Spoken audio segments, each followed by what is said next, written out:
আপু,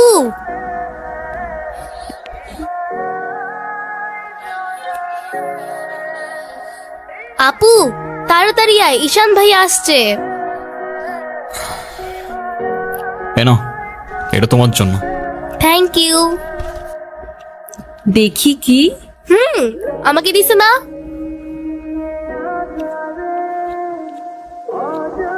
আসসালামু আলাইকুম। ওয়ালাইকুম আসসালাম, বসো। বাবা, ও ঈশান।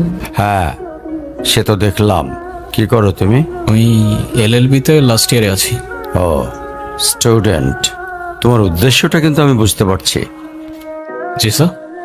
তোমাদের মতো ছেলেরা কেন আমাদের মতো বিজনেসম্যানের মেয়েকে টার্গেট করে, কিসের লোভে, সেটা আমার খুব ভালো করে জানা আছে।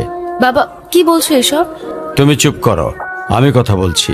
তোমার ফ্যামিলিতে আর কে কে আছেন? বাবা মা দুজনেই আছেন, কিন্তু ফ্যামিলি বলতে আমি একা। তার মানে আমি তো ঠিক বুঝলাম না। তারা আমার সাথে থাকে না, সেপারেটেড। ও, বুঝতে পারছি। তা প্রবলেমটা কার ভেতরে? বাবা মাকে ছেড়ে চলে গেছেন নাকি মা বাবাকে? আপনি ঠিক কি মিন করতে চাচ্ছেন আমি ঠিক বুঝলাম না স্যার। আই মিন, ক্যারেক্টারের প্রবলেমটা কার ভেতরে ছিল, তোমার বাবার না মার? আরে সমস্যা তো আপনার ক্যারেক্টারে। You don't even know the basic manners. কিভাবে কারোর সাথে কথা বলতে হয় সেই ভদ্রতাটাও শেখেন নাই আপনি। আমাকে আসছে আমার বাবা মা নিয়ে কথা বলতে। আর হোয়াট ইউ মিন ভাই, তোমার মতো ছেলে? হ্যাঁ, কি টার্গেট করছি আমি? আপনার টাকা? অবভিয়াসলি, তা নয় তো কি? আপনার হয়তো আমার ব্যাকগ্রাউন্ড সম্পর্কে ধারণা নেই স্যার। আপনাদের মতো সো কল্ড বিজনেসম্যান আমার বাবার অফিসের লাইন দিয়ে দাঁড়িয়ে থাকে। আমি এখানে আসছি শুধুমাত্র ওকে ভালোবাসি বলে, সেকেন্ড কোনো উদ্দেশ্য সমান নাই। তুমি তো একটা বেয়াদব। তোমার ক্যারেক্টার সম্পর্কে আমি খুব ভালো করে জানি। তুমি রাস্তাঘাটে মাস্তানি করো, আর তুমি কি করে ভাবলে যে তোমার মতো একটা স্কাউন্ডারের হাতে আমার মেয়েকে তুলে দেব? তো আপনার মেয়েরে কে বলছে আমার হাতে তুলে দিতে? আমি বলছি? বাসায় ডেকে আনছেন অপমান করতে। আপনার বাবা মাই তো আপনাকে ভদ্রতাটা শেখাইতে পারেনি। আপনি আসছেন আমায় জাজ করতে। বেরিয়ে যাও, এই মুহূর্তে আমার বাড়ি থেকে বেরিয়ে যাও। Get out!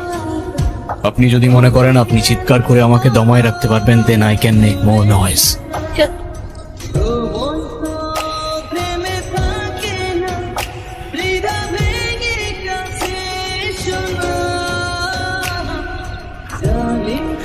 তুমি এটা কেন করলা? ঈশান, আমি তোমাকে বারবার বলছি বাবার সামনে রাগটা একটু কন্ট্রোল করে ভদ্রভাবে কথা বলতে। আমার জন্য এতটুকু করতে পারলা না? আমি বাবাকে অনেক কষ্ট করে ম্যানেজ করছি। তুমি জাস্ট একটাবার কি সরি বলো, সব কিছু ঠিক হয়ে যাবে। আমি কেন সরি বলবো? উল্টা তোমার বাবাকে বলো আমাকে এসে সরি বলতে। ঈশান, ফল্ট তোমারও ছিল। তুমি বাবার সাথে শাউট করছো, আর একটা সরি বলে যদি সবকিছু ঠিক হয়ে যায়, কেন সরি বলবা না? কারণ আমি সরি বলি না, আর বলবো না বলছি তো বলবো না, ব্যাস। তোমার ইগোর জন্য না তোমাকে কিছু বলতেও আমি ভয় পাই। সেদিন তুষার সাথে যা করছো, তারপর থেকে তোমাকে কোনো কিছু বলার সাহস পর্যন্ত আমি পাই না। এরকম চলতে থাকলে দেখবে একদিন আমিই চলে যাব। তো যাও না, তোমায় তো আর কেউ আটকায় রাখে নাই। রাখছি, আমি আটকায় রাখছি? ঈশান প্লিজ একটু বোঝার চেষ্টা করো। তুমি বাবার কাছে গিয়ে একটাবার সরি বললে সব ঠিক হয়ে যাবে। আরে আমি সরি বলবো না ভাই, বলবো না আমি সরি। এটাই কি তোমার শেষ ডিসিশন? এখন কি তোমার পেন আর পেপারে সাইন করে বলতে হবে নাকি? ঈশান, আমি যদি আজকে এখান থেকে চলে যাই, হয়তো আর কোনোদিন ফিরে আসবো না। আবে তো যাও না, কে আসতে বলছো তোমাকে? যাও।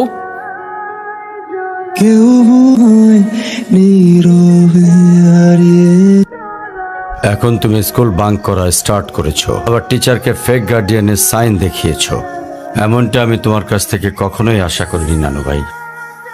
ভাইরা, নানু ভাইকে সরি বলো। আই ডোন্ট সে সরি, আমি সরি বলবো না। ভাইরা সরি বলো। আমি কি করলাম? আমি কেন সরি বলবো? কখনো কখনো আমাদের ভুল না থাকলেও সরি বলতে হয়। বেসিক্যালি ওর কোনো দোষ নেই। ওকে মার্কশিটের সিগনেচারটা আমিই করে দিয়েছিলাম, আর ওকে আজ স্কুল বাঙ্ক করতে দেওয়াটাও আমার ঠিক হয় নাই। তো ওর হয়ে আমি ক্ষমা চেয়ে নিচ্ছি, সরি। কি হয়েছে স্যার? আমার জেদের জন্য আমার মেয়ের লাইফটা শেষ হয়ে গেছে। ওনো আমাকে অনেক বোঝানোর চেষ্টা করেছিল, আমি বুঝিনি। ভেবেছিলাম আমি যে ছেলেকে চুজ করব সেই হবে ওর জন্য বেস্ট। সরকারি চাকরিজীবী দেখে ভেবেছিলাম মেয়ের লাইফটা অ্যাটলিস্ট সিকিউর থাকবে। এটা ভাবিনি ভালো চাকরি থাকলেই ভালো মানুষ হয় না। তারপর পরই আমি আমার মেয়েকে আমার বাড়িতে নিয়ে চলে আসি। ওদের ডিভোর্সও হয়ে গেছে। এখন মেয়েটার দিকে যতবারই তাকাই নিজেকে অনেক বড় অপরাধী মনে হয়। যদি আপনি কিছু মনে না করেন, আপনাকে একটা রিকোয়েস্ট করতে চাই স্যার। বলো। যদি আপনার পারমিশন থাকে, আমি অনু আর আয়রার রেসপন্সিবিলিটিস নিতে চাই। কেন সিম বেঁধে দেখাইতে আসছেন? আপনি প্লিজ এখান থেকে চলে যাবেন। আমার আর আমার মেয়ের জন্য আমি একাই ইনাফ, আর কাউকে লাগবে না আমার লাইফে। আর কারোর যদি কোনো সমস্যা হয় বলে দিলেই পারে। আমি এখান থেকে অনেক দূরে চলে যাব।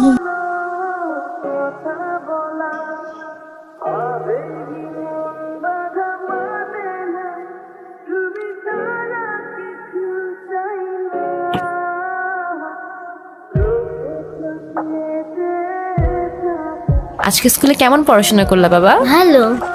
টিফিন সবগুলা খাইছিলা? সব শেষ করছে তো?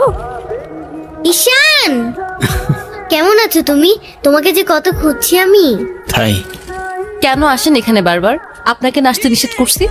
প্লিজ চলে যান তো, আমাদেরকে একটু শান্তিতে থাকতে দেন।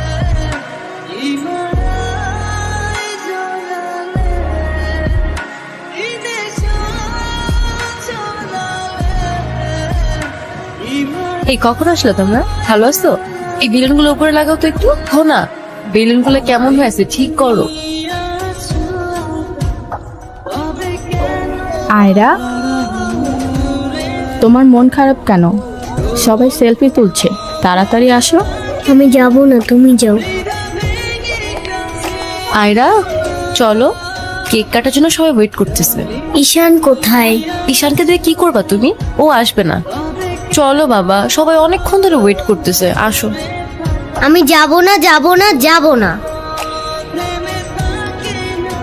নেক্সট টাইম আমার সাথে শর্ট করে কথা বলবা না, মনে থাকে যেন।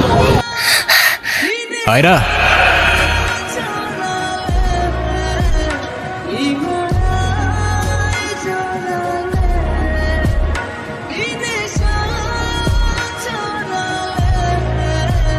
হ্যাপি বার্থডে বন্ধু। Thank you. এ কি বন্ধু, তুমি কাঁদছো কেন? কই না তো, কাচ্ছি না তো। ওয়েট,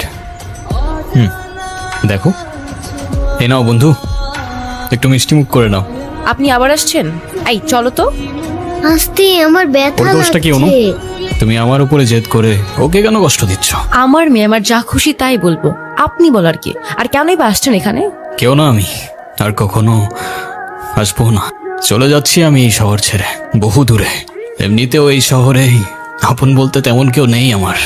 শুধুমাত্র শেষবারের জন্য আমার ছোট্ট বন্ধুটাকে দেখতে এলাম। তবে যাবার আগে তোমাকেও কিছু কথা বলার ছিল। বলো। বাবা মা থাকতেও তাদের ভালোবাসাটা কখনো পাইনি আমি। ছোটবেলা থেকে একা একা থাকতে শিখে গেছি।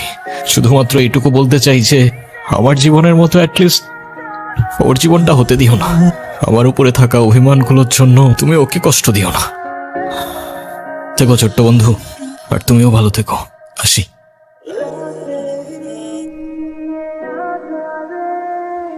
ঈশান,